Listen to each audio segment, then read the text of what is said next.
G'day, it's Peter from Do It Yourself Full Range Hi-Fi Speakers, and I'm down here in my outdoor kind of balcony area covered workshop, and today I thought I'd do a brief video about how I finish my Bloodhound speakers. So I use a beeswax and a food safe oil 50-50, and I melt that down and just rub it on, and then I use a heat gun then to re-melt it onto the wood in a very liquid viscous way, so it really soaks into the surface of the wood. And really I just give it one coat and then rub the excess off to a nice sheen. So that's it. So I'll demonstrate that. I'm just doing the final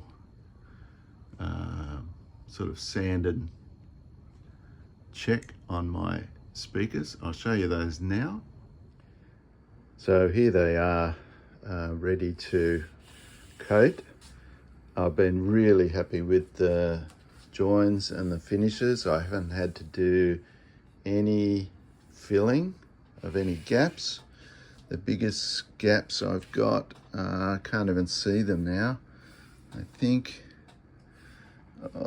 like along the bottom edge here, I don't know if you can see that. Let me try and get a focus on that. But there's just the minorest gap there, and I'm thinking rather than try and put a wood putty in there, I'm going to just run the wax into it and see if it just fills it almost and cover it, sort of thing.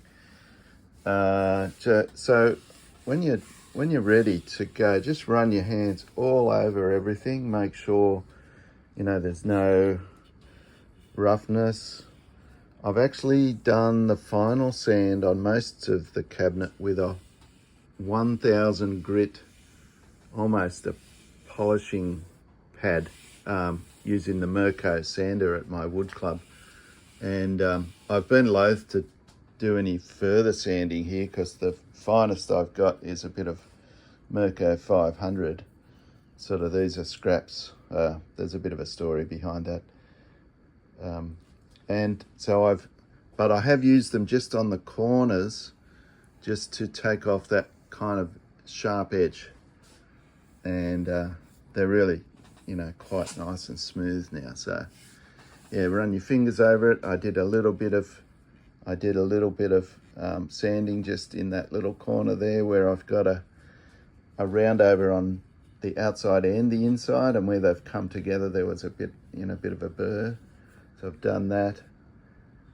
One thing I forgot to do on these speakers is, before I installed the speaker driver, just run the wax around that inside edge. But now I've got to do it afterwards, and it's going to be quite tricky to get that in there neatly without spilling it over onto the speaker edge, right? So I'm annoyed with myself about forgetting to do that, but anyway, I'm just going to have to be extra cautious. What I think I might do is I might just dab it around the outside edge here, and then when I come back with the heat gun to remelt it, I'll just work it in with a fine brush just to cut in around that edge. That's what I'm going to do. All right, I'll show you my mixture. Just give me a minute to stop this scene and start the next one.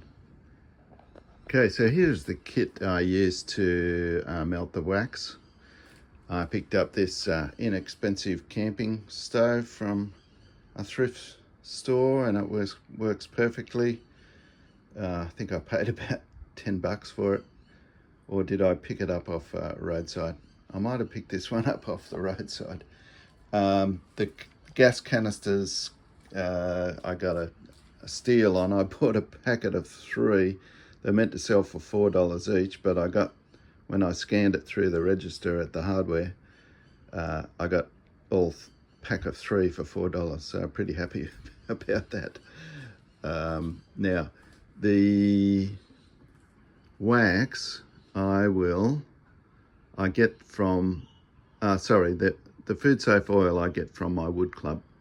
They supply it in bulk to the members for free, so I'll put a link to the supplier. That it comes from an Australian supplier, so I've got a photo of the label of that bottle that it comes in. Now here is the beeswax. Now I bought a kilo of this beeswax from a local beekeeper about a year ago now, probably, and it's still going. And this is what's left. You can see how hard it is, and the easiest way I find to break small chunks off is with a chisel and a hammer. So I'll just do that on the floor. No, you won't be able to see me do that because I can't hold the camera and do that with two hands at the same time. So I'll just stop here and break a piece off.